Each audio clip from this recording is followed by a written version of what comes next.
Grisou revient. Comeback.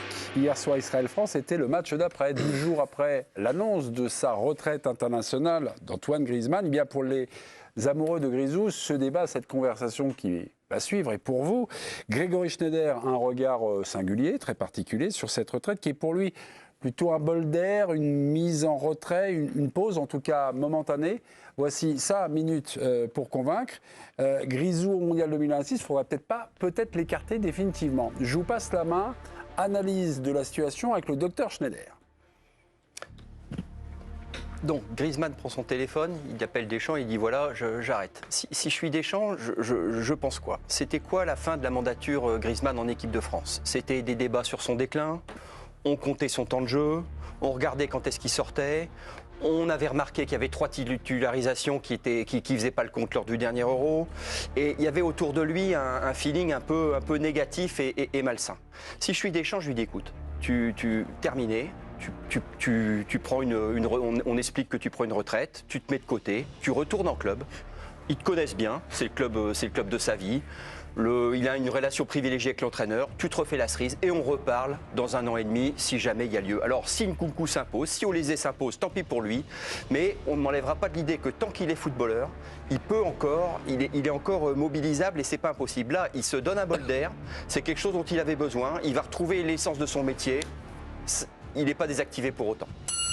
Ok, bah vous allez sur l'équipe Connect, prenez le smartphone, vous arrivez, vous votez. Est-ce que finalement il vous a convaincu? Avez-vous des questions pour interpeller Grégory, mais tous les copains du soir qui sont là, filez sur l'équipe Connect. Il vous a convaincu, Grégory Schneider? Allez au centre de l'arène, Grégory, un petit tour de plateau. Convaincu par finalement le scénario exposé? C'est une intuition, il n'y a pas d'information. Je le rappelle, je le précise. Non, c'était bien structuré, bien construit, mais il ne m'a pas convaincu. Pas convaincu. Le coup de poignard ou la petite caresse, Hervé? Grosse caresse. Grosse caresse. Mathieu Dossevi. Oui, tout à fait plausible. Plausible? Merci.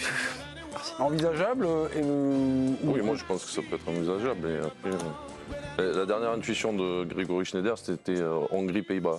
Il a dit les Hongrois vont les tuer, 10 secondes après les Pays-Bas égalisés, donc j'ai un petit peu peur de cette intuition. C'est vrai que ça n'aide pas. Il marque un point. Replay à présent, Damien Degore, le jour de l'annonce de sa retraite internationale, c'était le lundi 30 septembre, c'était dans l'équipe du soir, Damien était à la place de Nabil Gélit, et vous allez voir, c'est très très court, mais on rentre dans le cerveau de Griezmann, Damien Degore, qui est le médecin coucheur pour le journal d'équipe d'Antoine Griezmann. Écoutez ce qu'il nous dit. Griezmann est quelqu'un qui change beaucoup d'avis jusqu'à ce qu'il prenne une décision. Avant de prendre une décision, il peut changer d'avis. Ouais. La preuve avec cette décision d'arrêter l'équipe de France. Il avait envie, il a attendu un peu, et puis voilà, le Barça. Il voulait aller au Barça, finalement il est resté à l'Atlético, puis après il s'est dit bon. Et puis il est allé au Barça, il est resté 2 ans.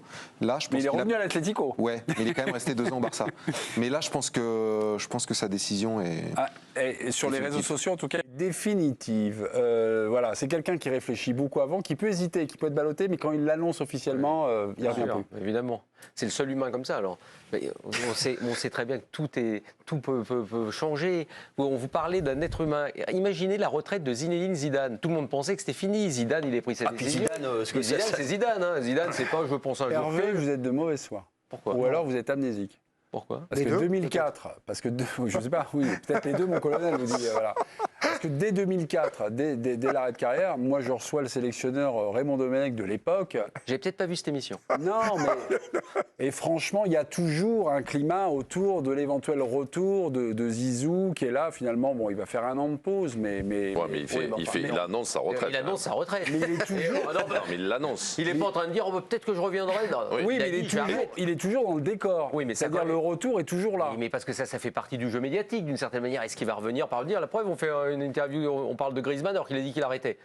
Ça sera comme ça, peut-être tout le temps, et peut-être qu'il reviendra peut-être. Ou peut-être qu'il reviendra. Mais visiblement, son rêve est quand même d'aller jouer aux États-Unis, si j'ai bien compris. Pour moi, c'est terminé. Et vous avez la Coupe du Monde aux États-Unis. Un joueur comme lui, qui a une telle finesse, une telle intelligence de jeu, vous n'allez pas vous en passer si à un moment ça le démange. Parce que ça peut le démanger à un moment. Et avec un statut différent. Évidemment, ce ne sera pas le Griezmann d'il y a 2-3 ans où on a l'impression que c'était le centre du jeu de l'équipe de France. Celui qui était le pourvoyeur de ballon pour les autres. Il y a 1 an et demi. C'était il y a 1 an et demi. Peut-être qu'il ne sera pas tout à fait. Ouais, peut-être qu'il sera pas tout à fait le même. Mais moi, je vois bien un joueur comme ça à un moment se dire, il aime tellement la France, il aime tellement les compétitions avec la France. On l'a vu pendant les JO. Ça dépendra de beaucoup de trucs. Ça dépendra de si quelqu'un s'impose. à ce poste-là, ou dans son registre, je pense le débat peut-être ne viendra pas. Mais si personne ne s'impose, ce débat-là, il va revenir. Moi, je suis persuadé. Zidane, c'est revenu pour ça aussi. Et même Zidane, il a expliqué que c'était parce que ça lui manquait, même par rapport à ses performances dans son club. Donc c'est pour ça aussi qu'il était revenu.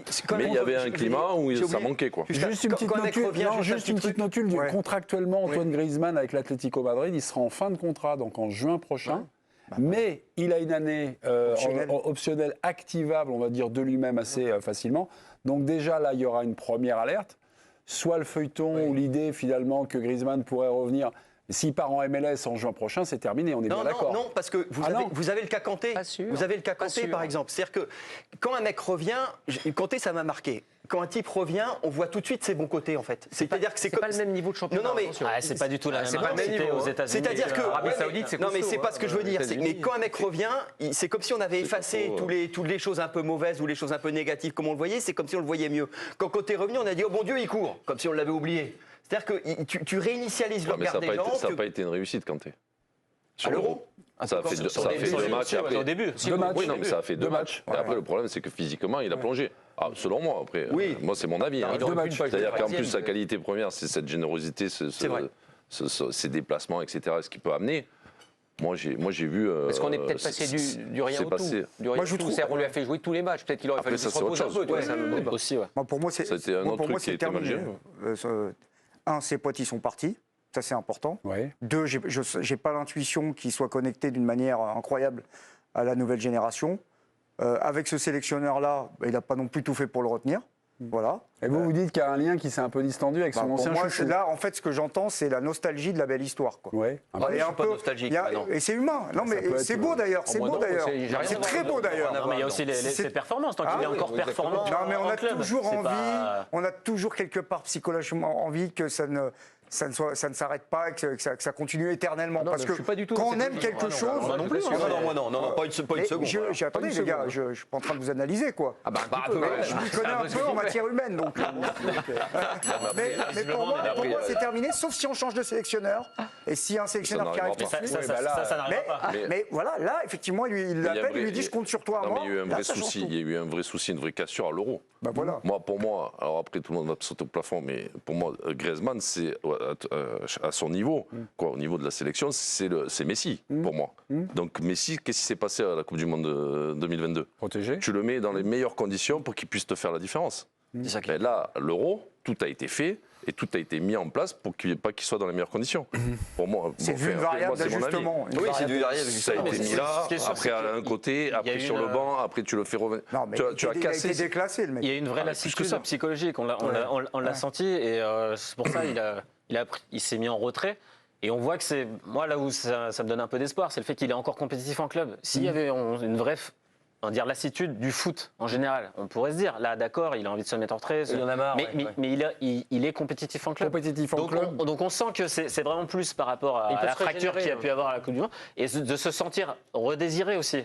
C'est très important pour on un joueur pas de trop foot. retenu, Quand on sent qu'on est demandé, on est désiré, ça peut aussi t'inciter à revenir. Là, ce qui n'était pas le cas là en ce moment.